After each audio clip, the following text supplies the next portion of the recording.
Barak Yahweh, Barak Yahweh Shah, Yahweh Bahashim, Yahweh Shah, Bahashim, Bahak Kadash. All praises, honor, glory, love, respect, faith, and power, and trust, and all credit to my Heavenly Father, Yahweh, and my Heavenly Big Brother, Yahweh Shah. Thank you so much for what you've done, what you're doing, and what you're going to do. Double honors to your apostles and elders and bishops of GMS, Great Millstone, who I learned from, and all the men scattered all over the world, teaching this truth and none but the truth in the name, spirit, and the power of Yahweh Bashim Shah.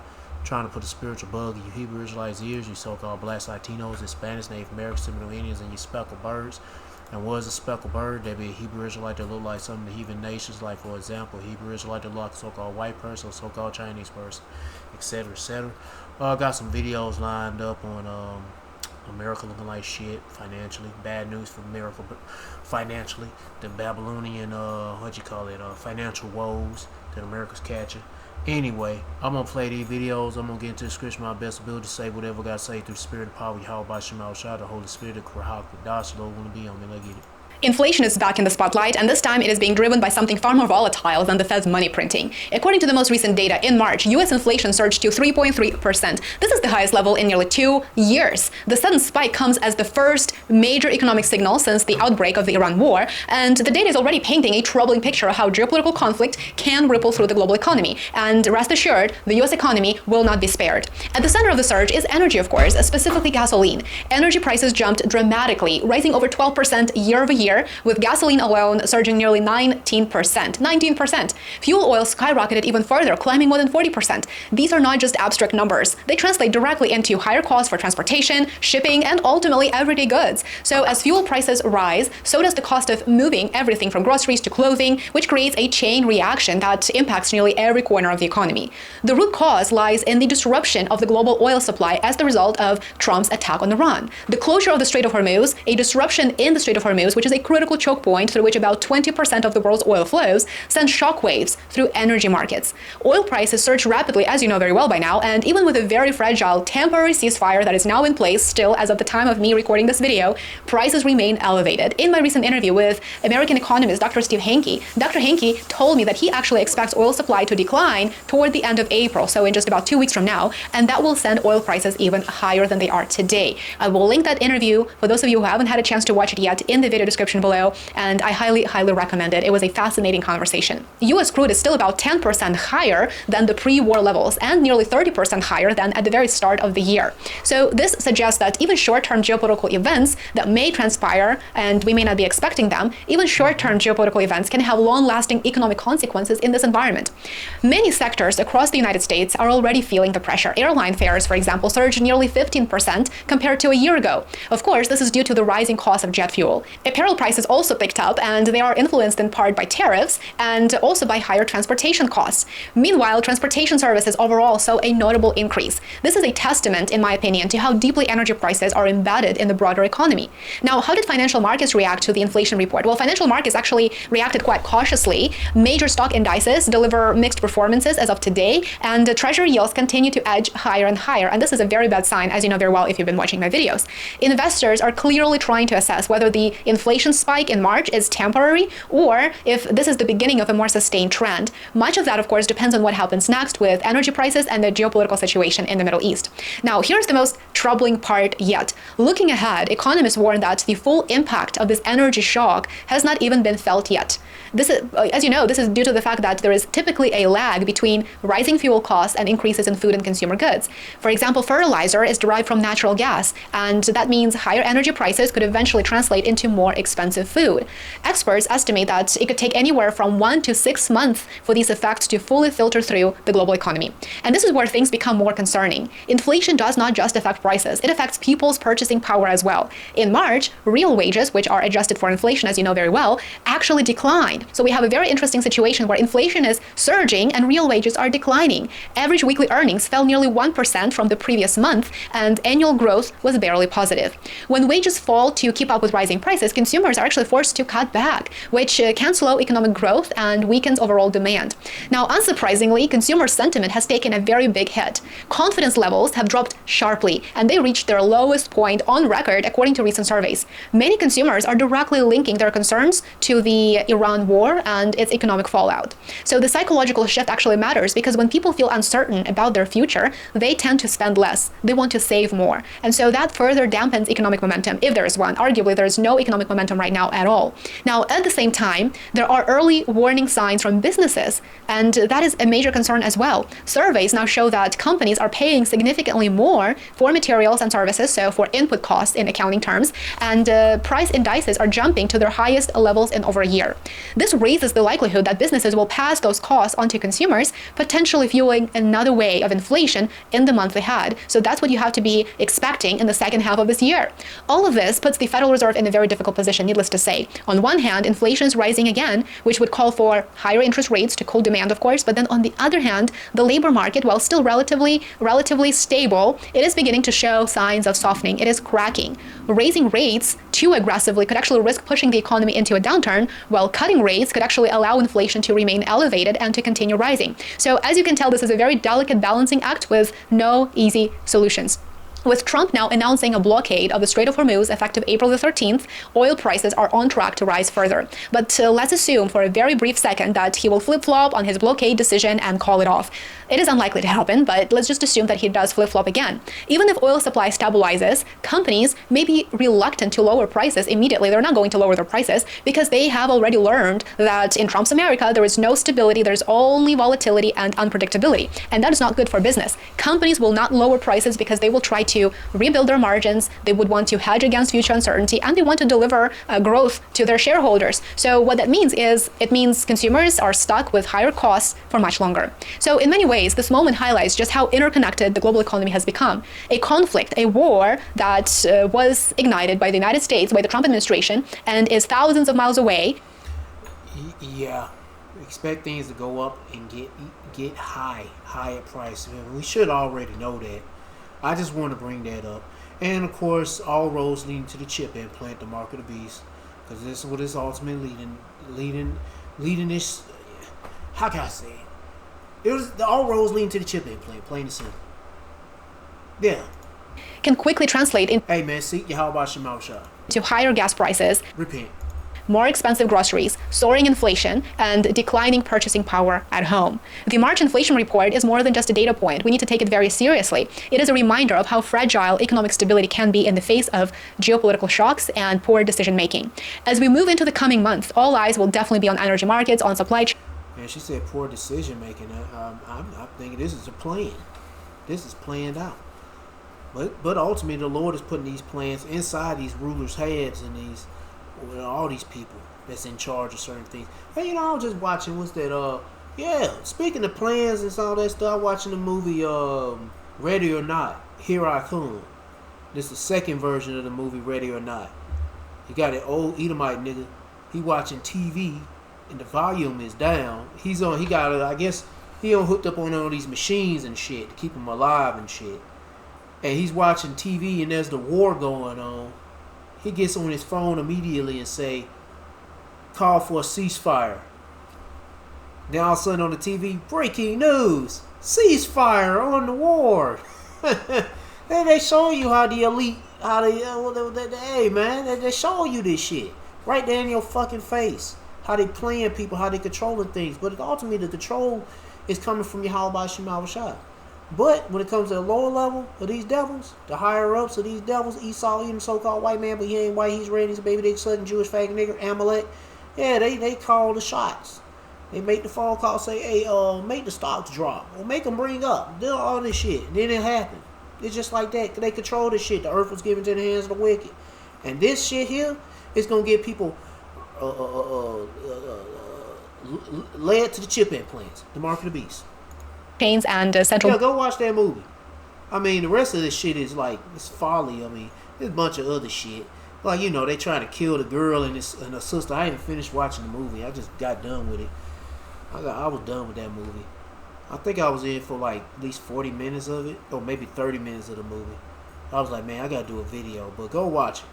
bank decisions. If oil prices remain elevated, which I expect them to, inflation could stay higher for longer. But if conditions stabilize, let's assume there is a good turn of events, and we'll see some type of stabilization, and there is a peace agreement, then of course there is still a chance that the surge in inflation proves temporary. Now, to be honest, I think the latter is very, very unlikely. Either way, the era of that smooth, predictable economic recovery appears to be over. It's dead. Good. Time to get uncomfortable, bitch. Time to get uncomfortable for you bitch ass niggas and you bitch ass bitches. Oh man, you better get it ready. It's gonna be a bumpy ride. Shit. It's about to be a bumpy ride. And the Lord gonna break that pride on y'all niggas. Now, let me know what you see in the state and in the city where you live. Do you see an increase in prices across the board? Do you see only certain consumer goods increase? Let us know in the... Seeing everything, shit. Everything going up. But soon it's gonna get higher and higher. Let's get to the next video. Look, we knew the war hit this economy like an earthquake. This is the first damage assessment, and it's not looking good. The fingerprints of the conflict all over this inflation report. So consumer prices up by 0.9% month over month. That is triple the prior monthly inflation rate, and that is the highest in any month in almost 4 years. You got to go back to June 2022, back when gas was at $5 a gallon. The annual inflation rate bumped up to 3.3%. That's almost a full percentage point increase. So these are the latest numbers from the Consumer Price Index, giving us just our first look at how the war in Iran is affecting our economy, with inflation going up higher than it has in multiple years. And Donald Trump, of course, has been telling us there's no inflation whatsoever. So I'm sure he'll take this news very seriously. But Cenk, what are your 2 cents? So we've got inflation going back up, highest in a couple of years. We've got almost every economic metric heading down. Is Donald Trump doing anything to help the economy? Anything to help the country internally at all? At all? And why would anyone get us into this disastrous, dumbass war and ruin their own economy? Well, the reason why is to get you people herd to those chipping stations, to get those chipping plants. When y'all people at dire need and suffer, financially lost your jobs and all this other shit, and violence running rampant, and all kind of shit going on. It's about that chipping plant. It's about the mark of the beast, the chipping plant. It's about that. Esau wants you people microchip. Anyway, this is why this is why Trump is in that place. And he's the perfect guy. He is the perfect guy, the big shit talker. But he doing his job by fucking that shit up, the whole financial system, and bringing in get rid of the physical shit, the way you buying and selling, and bringing in the digital way of buying and selling. And you're gonna need the chip implant involved. Shit, hell yeah. And there is no answer to that. There is no answer to that. I just gave you an answer. Hell, he don't know. He a dumbass. Then obviously Israel wants it. So whatever Israel wants, Israel gets. So when you're paying more at the pump, and when you see all these terrible metrics and all the higher prices, every time you should think, thanks, Israel. Really appreciate it. No, thanks, Amalek. Not Israel. Thanks, Amalek. And in fact, I'm going to add one more devastating fact after John is done. Yeah, the overall picture with inflation is just getting so bad that I'm now reading that for Cenk, for you to maintain your level of influence, you're gonna have to start giving 3 or 4 cents, actually, just to keep pace. Anyway, so there is some evidence in some specific sectors of the economy that there was containment regarding inflation, which, by the way, might lead you to think that had Donald Trump not started this stupid war, maybe he would have had some actual good economic numbers for the first time in his... Well, actually, it was Yahweh Shemal Shah that started stupid war. I ain't really saying it's stupid. I'm just repeating what he said, except I'm saying Yahweh Shemal Shah started this war. Because it's Yahweh Shemal Shah's movie. And he's tired of this fucking place. And he usually setting up Trump to do this thing. Well, Trump to be the fall guy or whatever the fuck. But it's actually Amalek. In his administration, but... The banking family, the Rothschilds. Just like saying when watching that movie, the Ready or Not, Here I Come, that old nigga there, goddamn made that phone call, said, yeah, they represent the Rothschild family. What's they called? The Dolphins, the Doofins, I don't know what the fuck you call them niggas, the family. But the nigga made the phone call, and that was pretty much it. The shit was done. Yeah. Not so, because of his stupid choices. So let's jump into what CNBC is reporting. The Iran conflict was a story for the monthly inflation reading. Gas soared 21.2%, accounting for nearly 3/4 of the headline price increase, according to the BLS, Bureau of Labor Statistics. Take a look at this chart. You can see the overall change in the CPI month to month. And of course, Donald Trump takes over like 2/3 of the way through that chart. And yet he is now producing inflation gains month to month that look way more like the darkest days of the pandemic. That is what he has given to us. March 2026 is the highest monthly inflation rate since 2022. And it takes a lot to produce that, either a significant act of God or a significant act of... Oh yeah, it's a significant act of who your enemy called God. But his name is Yahweh. And his son name is Yahweh Shah. Now no fucking Jeeba. But it's Yahweh and Yahweh Shah. And yes, they're making this happen. Matter of fact, let me see.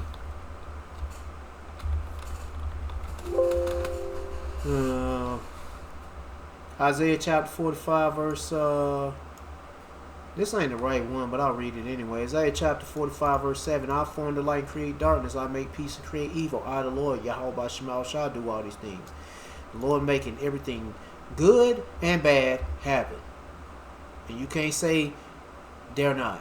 And if you are saying that, you're a fucking demon. Yeah. What else we got?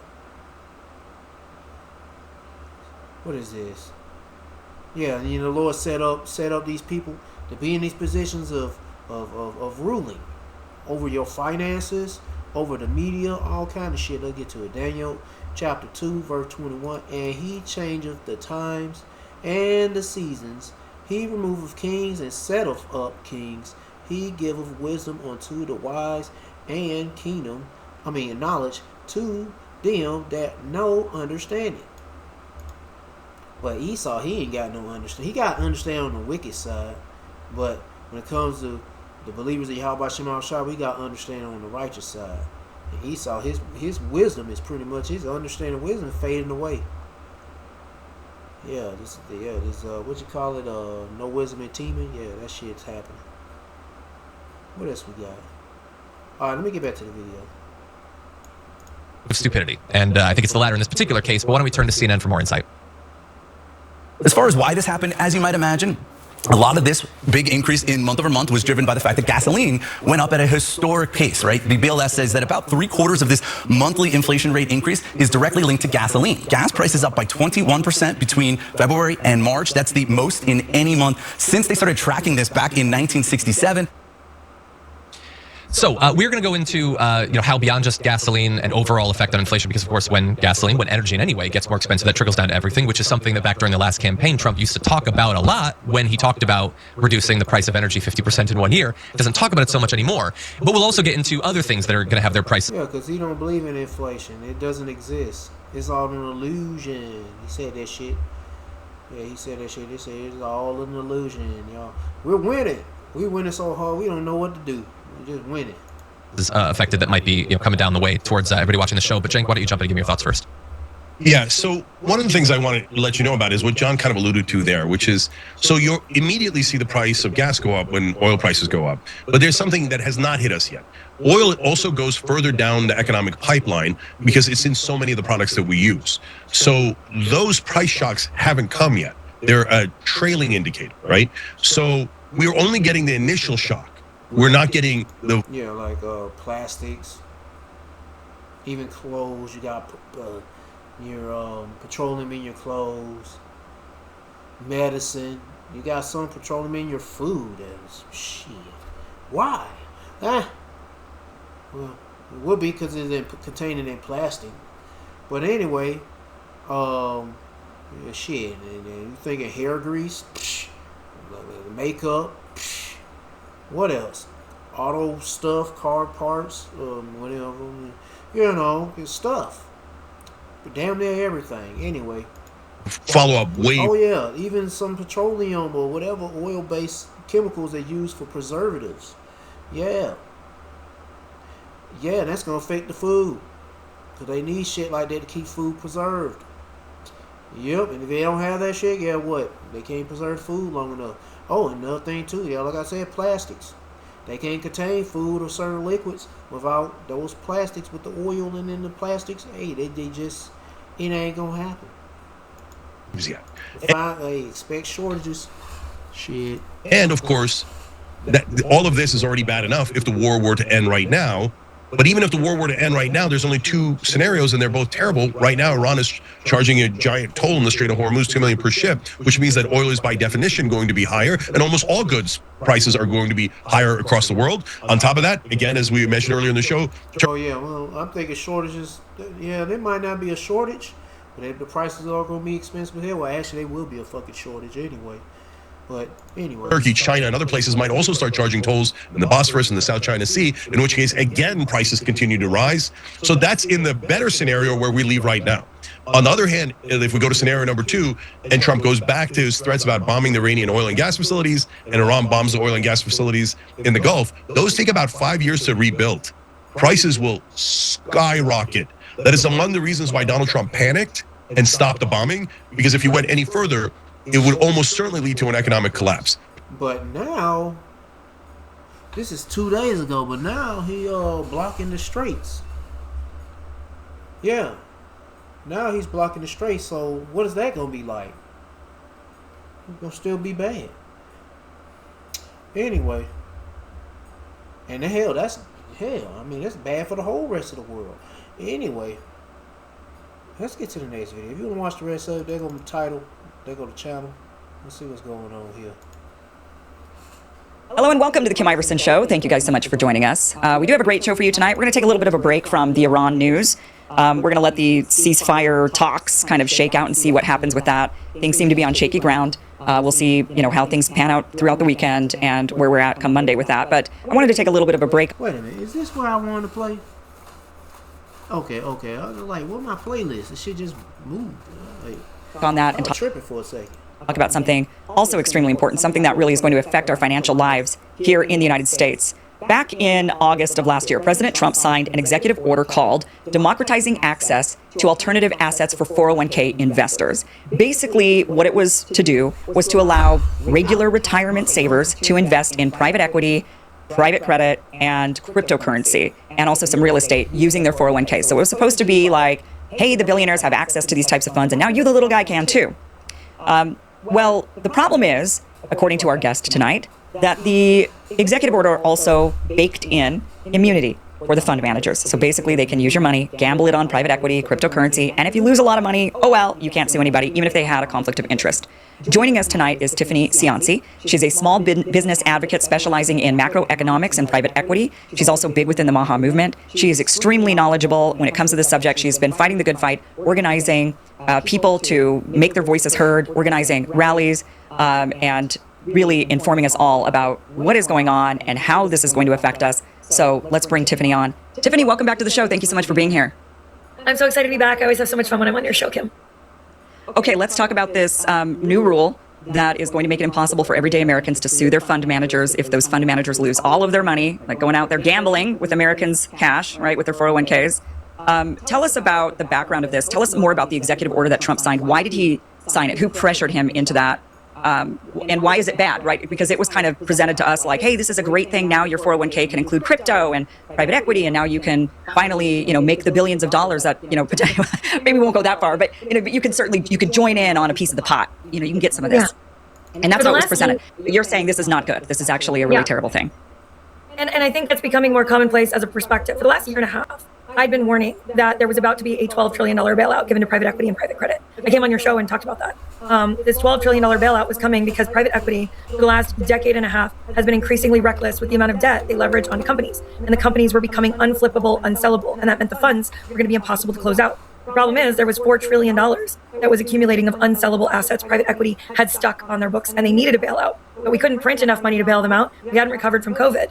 And so it seemed natural that the next place they would turn to was to diversify the risks and socialize those risks by giving access to everyday Americans. It's the same way that they gave Americans access to start. This would have to be the idea of Amalek. Shit. But anyway. Investing right before the housing crash. Okay. And so for the last year and a half, I've been fighting and screaming, saying we need to stop Trump from issuing this executive order. We have to do everything in our power to stop it. This is something that private equity firms had been lobbying for a decade. Anytime billionaires are begging the government for something for a decade and not a single American believes it's necessary, it's not good for us. Okay? Yeah. And no president over the course of 11 years was willing to issue this executive order. They knew it could be catastrophic. It look like she does sewing, and she do look like it. Some fabrics in behind her or something. Anyway. The only savings Americans really had left for retirement, when 401ks already served us far worse than pensions. And as we got closer to it, what happened was Both parties want you to believe they're working. This is something real, secured of $5 in 4. crypto said, well, we want to be able to be invested in with 401ks. Why don't you guys team up with us and we'll see if we can do this as a package deal? When that happened, I knew it was probably inevitable. So what happened was Trump wrote an executive order that he said was essentially democratizing access to investment that only billionaires had access to before. They called it democratizing your ability to invest. They said, now you can sit at the big kids table. You're going to be allowed to invest in private equity, private credit, and in crypto. Those were the 3 things he specifically pointed out. And he said that he needed the SEC and the Department of Labor to change some rules to make that possible. What was not said is that it was always possible for Americans to invest their 401ks in private equity and in private credit and in crypto. The only thing that stopped it was that every time anyone tried to do it, they lost all of the money. And then big lawsuits would come in the form of something called an ERISA lawsuit, ERISA. And ERISA lawsuits are class action lawsuits you bring against your fund managers saying you mismanaged my funds, you didn't fulfill your fiduciary obligations. Every time that one of these funds tried to diversify into these high risk environments, they lost all the money, and there's good reason for that. Private equity is not like a 401k investment. If I invest $100,000 in my 401k and I make $150,000 over 10 years, let's just shoot for the moon, say that's what we make. I'm going to pay that fund manager $6,700 to manage that fund over that 10 years to get my $150,000. If I do that through private equity or private credit, I'm going to pay $67,000 in fees. So unless you are investing personally, millions upon millions of dollars, the fee structure of private equity and private credit is so high that you can never make more than you lose paying the fees. That's why we don't invest there. If you are not a tens of millionaires, a billionaire, it doesn't make sense to put your money there. And because of the increasing risk, it's considered a high risk investment. When we don't have hundreds of millions of dollars to play with, we can't financially handle the loss of an investment in a high risk area. So anytime someone did it, we would sue them. Well, so when Trump issued this executive order, it wasn't to democratize. We already had that capability. What he asked for in the fine print at the bottom was for the SEC and the Department of Labor to write new rules to give immunity to your fund manager so you couldn't sue them anymore when they... Wow. Fucking feast. Goddamn Esau's a motherfucking nigger. Damn. The so-called white man, baby dick sucking Jewish faggot nigger. Nothing but a damn nigger. Thieving ass motherfucker. Damn. That's why you never trust thy enemy. Shit, nigga there. Shit. Ecclesiastes chapter 12 verse 10, never trust thy enemy, for his iron rusteth, so is his wickedness. Though he humble himself and go crouching. Yeah, he said, I'm here looking out for the little people. No, he ain't. He looking out for the big people. Shit. They get a pass. If they get now, they can sue. Everybody get immunity. It's legal for a doctor to kill you. They get immunity for. They get a pass to kill your ass. Hospitals. They get immunity for taking your damn retirement money if they want to. Your savings, God damn. This shows you, Israelite, this is not your rest. Clearly, this is not your rest.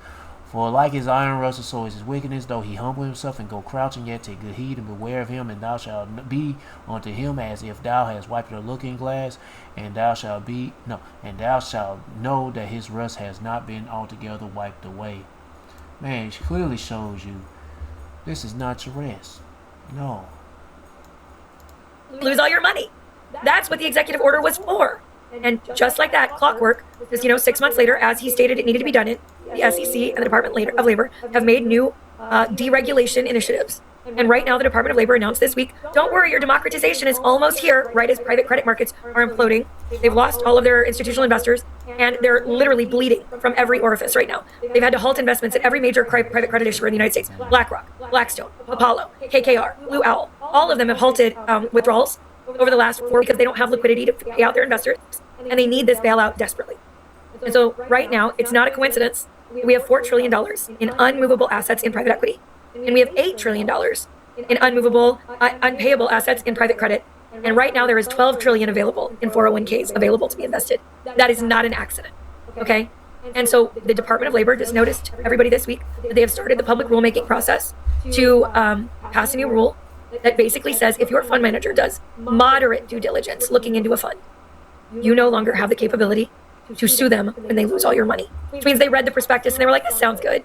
There's no exception for them taking a kickback. No exception for them having private investments that need that bailout. There's no exception for them getting taken on trips to the Bahamas to encourage them to invest that money. There's no exception. It says if they did moderate due diligence and said, this could be a good bet, then they're allowed to invest your money and you don't get to sue them when they lose it all if this rule goes into effect. And we have until June 1st to stop it. Well, anyway, if you want to watch the rest of the video, be my guest. They go to the title of the video, they go to the channel. I get to another scripture. James chapter 5 verse 1, go to now ye rich men, weep and howl, for your measure shall come upon you. Your riches are corrupted, your garments are moth eaten, your gold and silver is canker, and the rust of them shall be a witness against you. And ye shall eat your flesh as it were fire. Ye have hopped up treasures for the last days. They taking all these people's wealth. Greedy ass niggers. Esau, Edom, so-called white man, but he ain't white, he's raised up. Baby dick sucking Jewish faggot nigger. Just a greedy ass baby dick sucking Jewish nigger. I mean, god dang. Taking everybody's wealth. Even their own people over.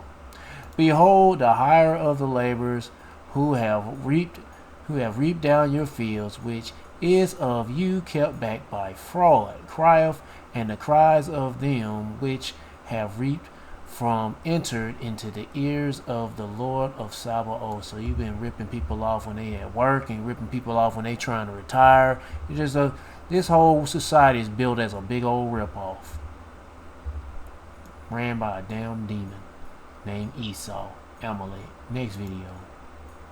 Most people here in the United States believe that what is happening over in the Middle East will not impact them financially outside of gas prices. They couldn't be more wrong. Because what is coming now is a bigger threat than just gas prices here in the United States. Because if gas prices go up, many people decide to drive electric cars, take public transportation, and they carpool or possibly walk. Well, this isn't going to matter because every single person will pay more as a result of what's about to happen. And I'll explain the timelines of this in just a moment. But look at this right here. It says, the Middle East conflict. We're on day 44.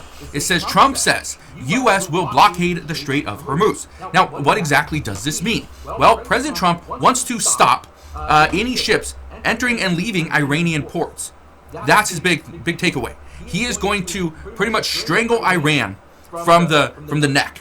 Okay, just make sure they cannot get anything exported, meaning no money is coming in. They cannot fund their enrichment program. They can't fund their their nuclear ambitions. That's what he wants. And they can't fund their proxies either, which means they cannot attack us and other countries. And many other countries believe this is the best move because not only does it block Iran from importing or exporting oil or other goods, it also allows other ships to pretty much traverse through the Strait of Hormuz.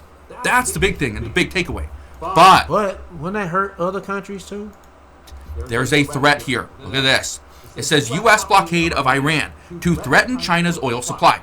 I talked about this yesterday. And you threaten China's oil supply, they won't be able to produce shit for anybody, especially not for America. Yeah. But this is going to hit every single person's wallet. Look at this right here. This just shows how much oil. This is Iranian oil, but you can see over the years in 2015, this is what China was purchasing. This is what other countries were purchasing. So it was a little bit more. Then China started to buy pretty much all of the Iranian oil because they were getting a discount. It made sense to them. Okay, China buys, I believe, like 90% of Iran's oil, and it's at a discount. Now, what does this mean? Well, if China is buying oil at a discount, that means they're getting a great deal. But also, they are reliant on Iran. They're sending about 13 to 14% of China's oil supply. They're sending it every single day. And if the U.S. blocks it, guess what happens next? I want to show you this. It says, canceling orders in China. How Hormuz oil crisis is hitting transport and manufacturing. It says, analysts and industry insiders say higher costs are squeezing margins, with some of China's weary industrial heartland compelled to make day-to-day purchases. So, the manufacturing process, the people that are making the trinkets, the electronics, the clothes, the tools, the furniture, they're having to make purchases day by day because of the crisis that we're currently facing. I want to explain something to you. Here's how it's going to work according to experts. They say the immediate shock, which is going to be now between 2 weeks, is we see the oil market fluctuate. Prices go up. We see the cost of gasoline go up. Shipping insurance will increase because of a potential strike in the Strait of Hormuz. That's going to happen now between now and 2 weeks. Okay. Then the next phase of this, and again, it's the supply chain, not shock, but the adjustment, where we need to adjust because they say Chinese manufacturers will begin paying more for energy. If they do, they will push that over to the end consumer. The United States is a huge consumer for Chinese products. It's not going to hit retailers just yet, but it is going to start to increase prices on a lot of these invoices. So the companies are going to see that the prices will increase for certain products. Okay, that's going to happen between 2 and 6 weeks. Then they say between 1 month and 3 months out, this is where wholesale prices increase. This is where the U.S. importers, they start to receive the higher cost shipments. Again, 1 to 3 months out, okay, of today. So this is going to put us in May, okay, somewhere between May and July. Now, this is where it becomes an issue because we start to see prices for electronics, clothing, furniture, tools, household goods. Everything is starting to tick up. But it's not until month 3 to 6, okay, 3 to 6 months out, that's where Walmart, Target, Amazon, Best Buy, all the back to school stuff, holiday items are starting to be not sold, but they're starting to enter the United States at this time. 3 to 6 months, okay? We're in April. We got May, June, July, then in August, September, October. Okay, a lot of these bigger companies like Walmart, Target, Amazon, Costco, they're buying their holiday items right around the summer months because they want to ensure it gets in, it gets warehoused, and then they can start shipping it off to wherever it needs to go. But here's the big thing, the big takeaway. Prices are going to go up. They're going to go up a little bit over the next several months, but between... Man, shit, I hope they go up a lot over the several months. Fuck a little bit on the several months. I want to be a lot. Yeah. Shit. 3 and 6 months, that's where we're going to see a spike if this conflict continues to drag on. If the United States is going to block oil from getting to China, this is cheap oil, by the way, then prices are... You know what I mean? Yeah, I want prices to go up real high in those several months because I want to... Hey, I ain't trying to say I want to pay more money. I just want things to get fucked up out here, man. I'm tired of this fucking place. I want to see the pride of these people look like shit. I want the Lord to slap the fucking pride off their ass, off these proud ass Babylonians, man. Can't stand you niggas. Sick of you motherfuckers. Disrespectful assholes, disrespecting Yahweh Shema Rashai and his prophets, his believers. Me, I'm about tired of these niggas too. I'm about tired of them. That's why I just be like, man, fuck these damn people and this shit. Anyway, let me calm down. Going to increase because China has to buy its oil from another country like Russia, Saudi Arabia, or even the United States. That's the issue. Now, here's where things, and that's where it's going to impact your wallet. This is where things could actually impact the economy. Between 6 months and like 9 to 12 months, one expert believes this is going to create wage pressure, where we are going to see that prices on all the goods are going up. So then the American people are going to say, well, it costs me more to buy this item that I'm selling or to shop here at the store I work at or even buy food here at McDonald's. Well, if it costs more, I should be paid more. And then we see this wage price. Damn, what ain't gonna happen. Anyway, let's get to the next video. Yeah, shit just keeps building up more, getting bad. Let's see what this is about. I've spent the last 60 hours buried under a mountain of government reports, Excel spreadsheets that go on for miles, and charts that honestly made me question my own sanity. My desk is a graveyard of empty coffee cups, and the air in here smells like late-night desperation. You see, I had this itch, this feeling that the numbers we're being fed about the economy just didn't add up. So I went looking for the truth. Welcome to Financial Mindset. If you find this investigation valuable, please subscribe to the channel. It's the only way I can keep digging for the truth for you. What I found in those spreadsheets was a gut punch I wasn't prepared for. The United States government and a guy going through a textbook midlife crisis are shockingly similar. But Uncle Sam isn't out here buying an overpriced Corvette or hitting the cocktail lounges to forget his age. No, he's blowing trillions on healthcare programs, high-tech tanks, and monthly checks for $70 million. Hold on. On healthcare? This nigga ain't putting no money in fucking health. Well, yeah. Yeah, in war. Yeah. He put money in war. Yeah. Hold on. Let me repeat that. Let me make sure if I'm hearing this right. Uncle Sam isn't out here buying an overpriced Corvette or hitting the cocktail lounges to forget his age. No, he's blowing trillions on healthcare programs, high-tech tanks, and monthly checks for $70 million. No, he's not putting no money in no healthcare. He's putting money in tanks. Retirees, all while the house is on fire. Unlike a normal midlife crisis that you fix with a gym membership and a regrettable tattoo, this one is systemic. This spending problem is how we ended up running a nearly $2 trillion deficit. That means we're spending $2 trillion more than we bring in annually. We're effectively a college freshman with a fresh credit card and zero concept of consequences. But here's where it gets truly terrifying. Because we just borrow the difference every single year, the national debt has exploded past $38 trillion. That is a number so astronomical it feels made up, a total mirage. I've looked at every angle, every report, and every possible exit strategy. You know that debt got me. Well, fuck a debt, man. Fuck a debt. These niggas just print money. This they own. They make this shit up. They make this shit up and they can just erase it just like that. So it's like, whatever. It's just like another thing too, taxes.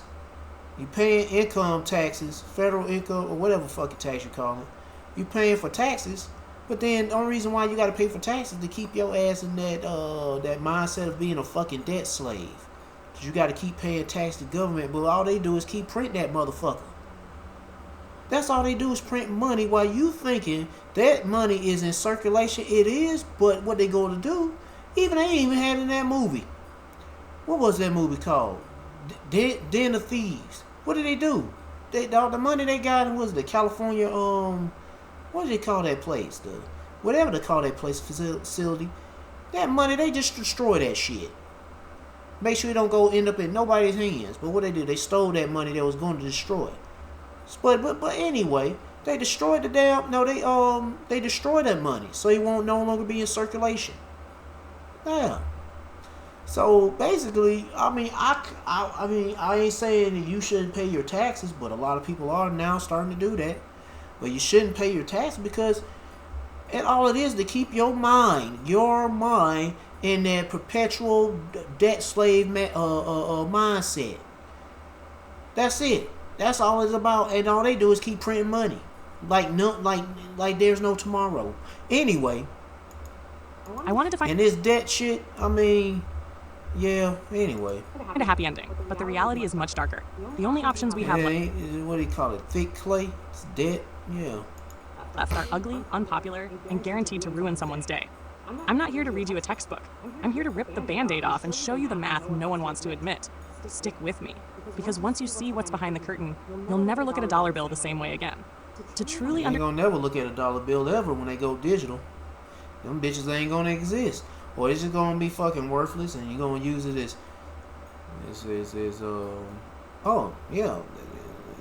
use it for fire, fire tinder, or use it as toilet paper.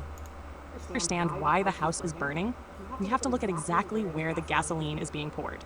Think of government spending as 3 distinct buckets, each one more stubborn than the last. The first, and by far the largest, is mandatory spending. This isn't a suggestion. It's the financial equivalent of your monthly rent or your mortgage. It's locked in by law. We're talking about Social Security, Medicare, and Medicaid. Oh, shit. Unless someone has a political suicide wish to rewrite the law, this money is gone before the sun even rises. And they're already working on that. Or either already have plans of making that shit disappear. Yeah, and especially they hit the reset on your ass. Rises on they broadcasting that shit. Trump they got a picture or image of him near a big old that big orange nigga standing by that big red button saying reset. Yeah, and they about to hit that button and everything gonna be wiped away. But they gonna have a new system that's gonna be digital and you're gonna have to get a chip implant. New fiscal year. It is the heavy, unmovable foundation of our debt, and it doesn't care who is in the White House. Then we have discretionary spending. This is the part of the budget that Congress actually gets to vote on every year, and it's where the real political theater happens. It's education, environment, and, most importantly, national defense. This is the arena where politicians love to scream, point fingers, and perform for the cameras, making you believe that if we just trimmed a little here or there, the whole system would balance itself out. It's the shiny object they want you to focus on so you don't look at the structural collapse happening behind them. And finally, there's net interest. This is the one that really keeps me up at night. It's the bill we owe for all the previous bills we chose not to pay. It's not optional. It's not debated. It's just the interest on the credit card we've been maxing out since 2001. It's money that buys us absolutely nothing. No schools, no tanks, no bridges, just the hollow privilege of staying in debt. Now, here is where I need you to stay with me, because this is where the Diet Coke myth comes into play. You've seen the rants on social media. People shouting that if we just stopped sending billions in foreign aid, our problems would vanish. It sounds logical, right? In 2024, the US spent $78 billion on foreign aid. To you and me, that's a king's ransom. But in the grand scheme of a multi-trillion-dollar budget, it's a rounding error. It's barely 1%. Trying to fix our deficit by cutting foreign aid is like trying to lose weight by switching from a regular Coke to a Diet Coke. But, and here's the kicker, you're still sitting at McDonald's eating 2 Big Macs and a large order of fries. You're ignoring the calories that actually matter. If we cut foreign aid to 0 tomorrow, do you know what that would buy us? 19 days. We would cover exactly 19 days of Social Security payments, and then we'd be right back to borrowing again. The cold hard truth. Goddamn AI can't count for shit. Goddamn skipped 12, and it skipped 16, 17, and hell, there's 2 19s. AI dumb. Damn, that's 2. Man, what the fuck? How many days in the calendar? Shit. 39 days? Anyway. We would cover exactly. Let me leave AI alone. He's trying his best. 19 days of Social Security payments, and then we'd be right back to borrowing again. The cold hard truth that I found buried in those spreadsheets is a total gut punch. Just 5 line items make up nearly 70% of everything the federal government spends. Social Security, Medicare, Medicaid, national defense, and interest. Everything else, every museum, every school lunch, every bridge to nowhere, is just pocket change compared to those 5 giants. We are hemorrhaging cash at the core, and as long as we keep arguing over the Diet Coke at the edges, we are choosing to ignore the fact that the heart of the machine is failing. We're distracted by the noise, while the real math is quietly bankrupting our future. If those 5 giants are the ones bleeding us dry, then national defense is the most heavily armed guard at the vault, and it isn't planning on taking a pay cut anytime soon. We're talking about roughly $850 billion every single year. That is 13% of the entire federal budget. But it's so much more than just a line item on a spreadsheet. It has become the ultimate sacred cow of American politics. When I was digging through the reports on our military outlays, I actually had to double check the math because it felt like a total typo. The United States spends more on defense than the next 10 countries combined. Let that sink in for a second. We are outspending China, Russia, India, Saudi Arabia, and several of our closest European allies all added together. At this point, you'll probably after staring at these charts until my eyes hurt. This isn't just about having the biggest stick in the playground. National defense has morphed into a massive $1 trillion emotional support blanket wrapped tightly around the psyche of the entire country. We live in an era where the 24-hour news cycle and the dark corners of the internet are constantly whispering that a global catastrophe or World War III is just one bad headline away. International affairs have become an absolute dumpster fire, and every time something explodes on the other side of the planet, the national instinct isn't to look at our bank account. It's to reach for that blanket. We've convinced ourselves that if we just buy one more carrier group or one more stealth bomber, the world will finally stop feeling so dangerous. This creates a political trap that is almost impossible to escape. And believe me, I've looked for the exit. No elected official, regardless of what they promise on the campaign trail, wants to be the fall guy who voted to trim the Pentagon's sails. Can you imagine the attack ads? They would be brutal. They would show paratroopers dropping onto suburban rooftops or naval blockades at our ports, while a narrator tells you that your local representative left you defenseless just to save a few bucks. It's a career killer, pure and simple. In Washington, being labeled weak on defense is the equivalent of a political death sentence. So, even though we are clearly overspending, even though we are buying weapon systems for wars that might never happen, while the interest on our debt is about to eclipse our entire military budget, the spending just keeps climbing. It's a paradox that makes me want to scream at my computer screen. We know we're bleeding money, but we're too terrified of what might happen if we stop the flow. We've built a system where safety is measured in trillions of dollars. But the more we spend to feel safe from external threats, the more we ignore the internal rot of our own financial collapse. We are buying the most expensive insurance policy in human history, while the house is being foreclosed on from the inside. It's not that we don't need a military, of course we do, but we've lost any sense of proportion. We are trapped in a cycle of fear that fuels a budget we can no longer afford. And as long as global tensions are used as a shield against fiscal responsibility, this $850 billion weight will continue to drag us toward the edge. It's a game of chicken where the stakes aren't just political offices, but the very solvency of the nation itself. And as I looked at the rising tensions in the latest reports, I realized that no one in Washington is brave enough to blink first. If national defense is the sacred cow of our fears, then mandatory spending is the Mount Everest of our fiscal reality, a peak so massive and dangerous that just looking at it feels like a death sentence for any politician's career. We're talking about Social Security, Medicare, and Medicaid, the three untouchable giants that eat up $3 trillion, or 44% of our entire budget, every single year. But here's the part where the spreadsheets turned into a horror movie for me. We are officially on a countdown to zero. The Social Security Trust Fund is projected to be insolvent by 2034, and Medicare's hospital fund is hitting a wall even sooner, in 2033. This isn't some vague maybe in a distant future. This is a mathematical cliff that's less than a decade away. And when we hit that wall, the law doesn't care about your political feelings. It triggers automatic benefit cuts. We're talking about a 20% slash to Social Security and an 11% cut to Medicare. For the millions of seniors who rely on these checks for 90% of their income, that's not an inconvenience. It's an overnight descent into poverty. It honestly makes me sick to my stomach when I see the glaring common sense fixes that Washington is too terrified to touch because they're worried about their next re-election. Why on earth are we still giving Social Security checks to someone like Warren Buffett? When a billionaire qualifies for the same safety net as a widow living in a studio apartment, the system is fundamentally broken. We could close 73% of the Social Security shortfall tomorrow just by lifting the $170,000 payroll tax cap so that the ultra-wealthy actually pay their fair share on every dollar they earn, not just the first chunk. But instead, we protect the rich while the rest of us wait for the insolvency clock to strike midnight. And don't even get me started on the blatant waste in Medicare Advantage. I found data showing we're overpaying private insurance companies by up to $127 billion every single year. That's over $1 trillion in pure waste over the next decade. We could fix this tomorrow, but it would mean taking on the massive health insurance lobby. And in DC, lobbyist money talks way louder than grandma's nursing home bill. We are standing on the tracks. The train is screaming toward us, and our leaders are still arguing about the seating chart. It's a level of negligence that feels criminal. And as I sat there looking at these insolvency dates, I realized that doing nothing isn't a choice. It's a slow motion surrender of our future.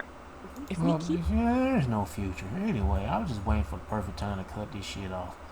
This is my first time watching this video, but yeah, man, there's no future. Shit. Well, there is a future for America, and it's gonna end with fire, nuclear fire. So anyway, let me pause the video. I got one video I want to look at before I go any further. Let me pause this. Be right back, Lord Will. Alright, I'm back. Yeah, I ain't gonna play no more of this. I just want to check and see what a certain video look like before I go and play it. But let me go ahead and get this one. Video ends at 144. Praise Yahweh Shem Shah. Why Yahweh Shem Shah.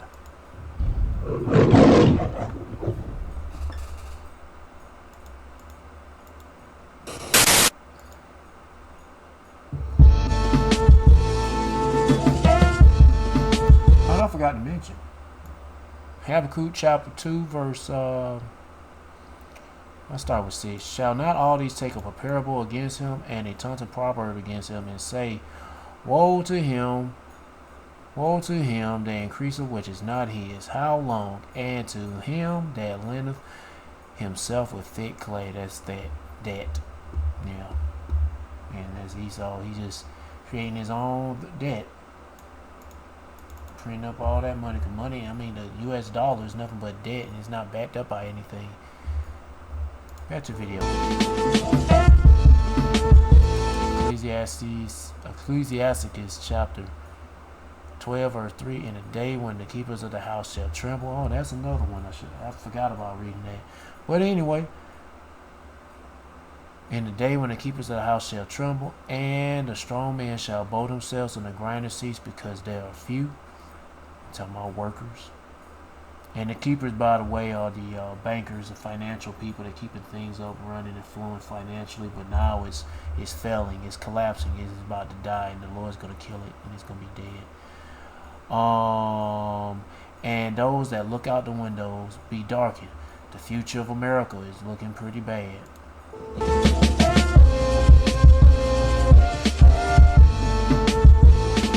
Ecclesiastes chapter 12, verse 4. And the door shall be shut in the streets, businesses, big businesses, small business closing up. And when the sound of the grinding is low, when the when the businesses or the noise or the sound of work, that's what I meant to say, the sound of work is brought down low, and he shall rise up at the voice of the bird by the alarm clock, and all the dogs' music shall be brought low. Music sucking is very low quality, low frequency, just shitty. Hell, everything is going downhill and poor quality, letting you know the indicators letting you know that this bitch is about to die. This whole society is about to crumble, and you want to pray like heaven, the Lord have mercy on you when the time comes. It's getting worse and worse. But seek the Lord, repent.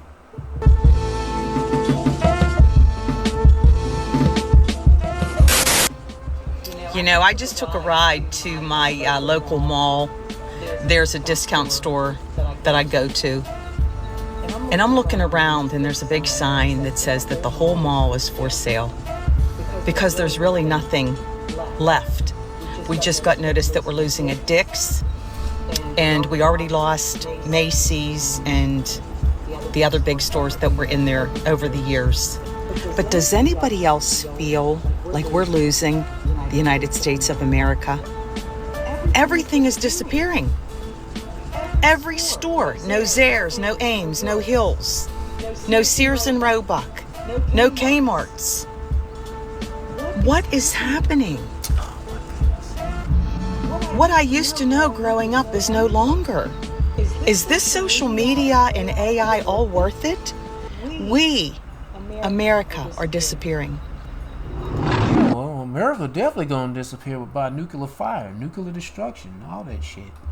And it's going to be done by Yahweh Shema Shah. So the best thing you need to do as a Hebrew Israelite, you so-called blacks, Latinos, Hispanics, Native Americans, Seminole Indians, and you speckled birds that look like the heathens, you need to seek Yahweh Shema Shah and repent to Yahweh Shema Shah. But how do you seek the Yahweh Shema Shah? By seeking his prophets and take heed what to say and try to build a spiritual mental relationship with Yahweh Shema Shah by praying to Yahweh Shema Shah, praising Yahweh Shema Shah, worshiping Yahweh Shema Shah, fearing Yahweh Shema Shah, and repenting to Yahweh Shema Shah. To all the men out there pushing their truth and nothing but the truth in the name, spirit, and the power of Yahweh Shema Shah. Keep on preaching, keep on teaching, keep your faith and trust on Yahweh Shema Shah. Stay humble. And for you few sisters out there taking heed, keep your faith and trust on Yahweh Shema Shah. Stay humble, stay in order with your man. If you ain't got no man, stay in order. Yahweh Shema Shah. Peace and bless to the hopeful elect and all praises to Yahweh Bahashem, Yahweh Shah. Shalom.